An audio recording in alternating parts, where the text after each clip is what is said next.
Bonjour. Notre leçon d'aujourd'hui, c'est l'équilibre d'un corps sous l'action de deux forces. Bon, on commence par l'activité expérimentale. Nous avons là deux fils où on a suspendu un anneau très léger, comme vous le montre le dispositif expérimental. Bon, vous avez le fil 1 de ma gauche, le fil 1, et vous avez le fil 2. Bien sûr, vous avez l'anneau, et j'ai choisi un anneau très léger pour une cause que vous allez le savoir tout à l'heure. Bon, l'anneau, il est en équilibre. Alors, pour étudier l'équilibre de cet anneau, il faut faire d'abord ce qu'on appelle le bilan des forces. Suivez-moi. Bon, le bilan.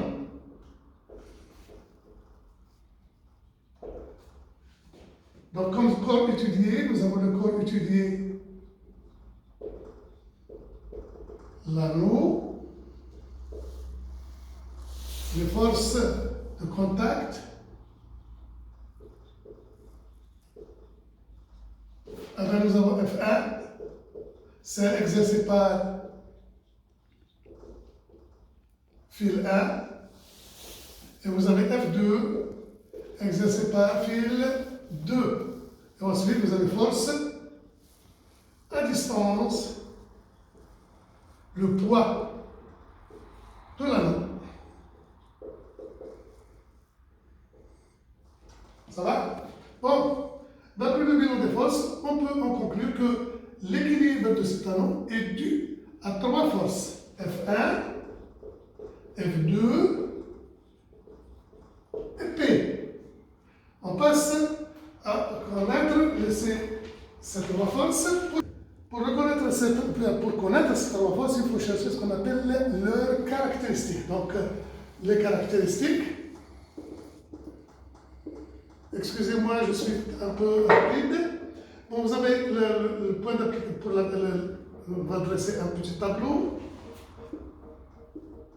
Vous avez la force F1, vous avez la force F2 et vous avez le poids P. Nous avons ici le point de contact, le point d'application. Ensuite, vous avez la droite d'action,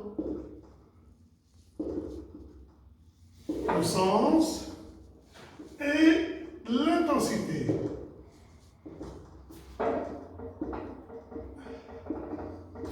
On commence par la première, exercée par le fil 1. Cette force exercée par le fil 1 sur l'anneau est exercée en ce point-là qu'on va nommer O1. Donc O1. Selon une droite, matérialisée par le fil 1, que je vais nommer par delta 1. Ensuite, dans un sens, le fil tire l'anneau de O1 vers un point qu'on va appeler, nommer A1. Donc de O1 vers A1. Ensuite, l'intensité. Alors, pour savoir la valeur de cette intensité, il faut utiliser ce qu'on appelle un dynamomètre. Bon, j'ai accroché l'anneau avec un dynamomètre donc dans un but de mesurer l'intensité de cette force. C'est à nous de choisir l'intensité de cette force, puisque cette intensité dépend de moi. Donc j'ai choisi ici la force F1, l'intensité égale à 4 newtons. F1 égale à 4 newtons. On passe, c'est vrai. Bismillah. Bismillah. On passe à la deuxième force exercée par le fil 2 sur l'anneau. Cette force est exercée au point O2. Et le fil tire l'anneau de O2 vers un autre point qu'on va nommer A2. Donc de O2 vers A2, selon une droite qu'on va nommer delta 2, ce qu'on appelle la droite d'action. Avec l'intensité F2 est égale, donc on va la mesurer avec un dynamomètre. On passe au dispositif. Bon, je vais installer mon deuxième dynamomètre.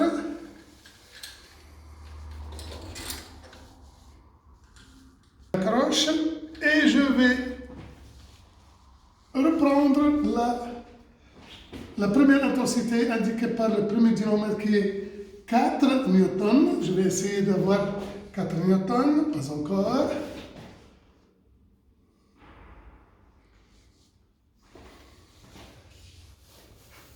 Et voilà, 4 newtons. Mètre. Deuxième dynamètre. C'est aussi 4 newtons. Donc ici, vous avez F2 est égal à 4. Ensuite, le poids de l'anneau. Donc la Terre exerce une force à distance sur l'anneau. Et cette force, elle est exercée en tout point. C'est une force à distance répartie. Elle est exercée en tout point constituant l'anneau. Mais on a choisi déjà le point d'application, ce qu'on appelle le centre de gravité et qu'on symbolise avec la lettre G. Selon une droite verticale, donc on l'appelle la verticale, et de sens, c'est de G vers la Terre. Donc on peut mettre vers le bas ou bien vers la Terre. Vers la Terre.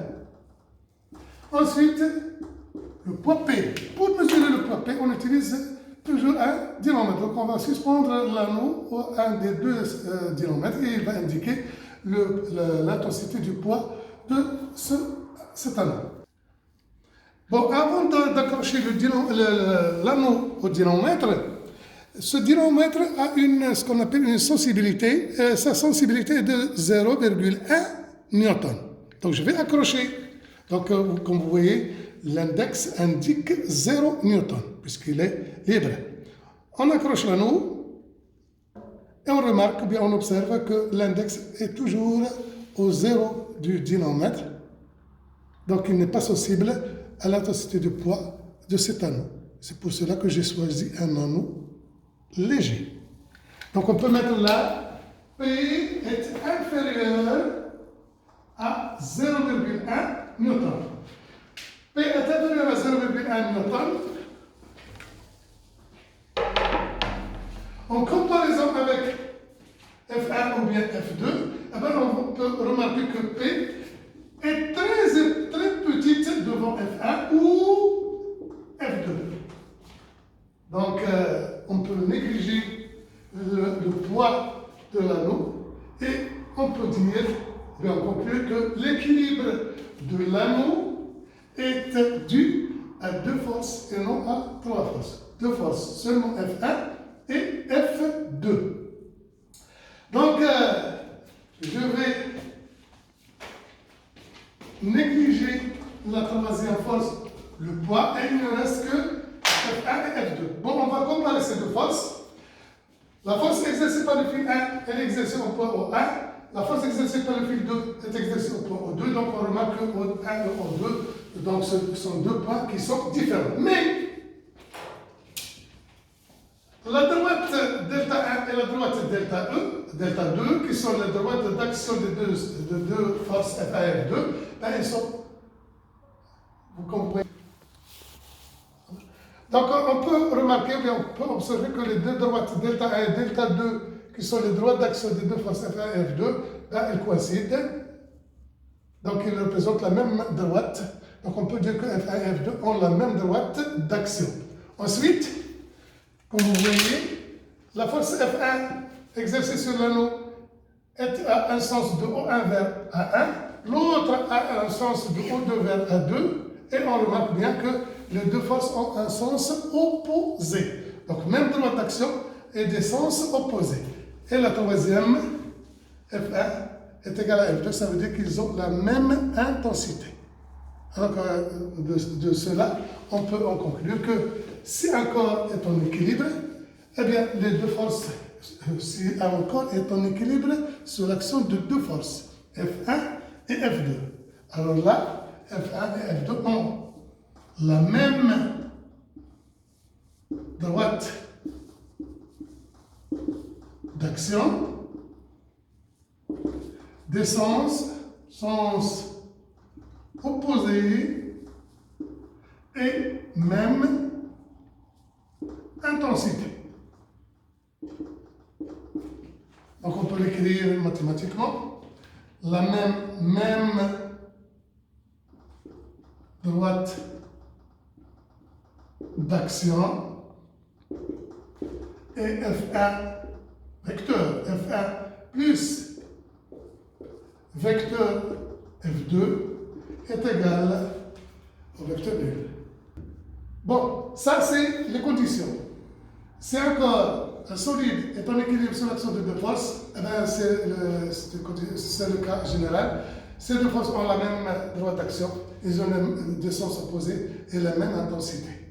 Voilà les deux conditions. On passe à la représentation de ces deux forces. Puisque leur intensité est 4 newtons, donc il faut choisir une échelle. Par exemple, l'échelle pour 4 newtons, donc je vais choisir pour simplifier et pour simplifier, donc l'échelle choisie. Par exemple, 2 cm représente 4 newtons directement. Donc on prend la règle.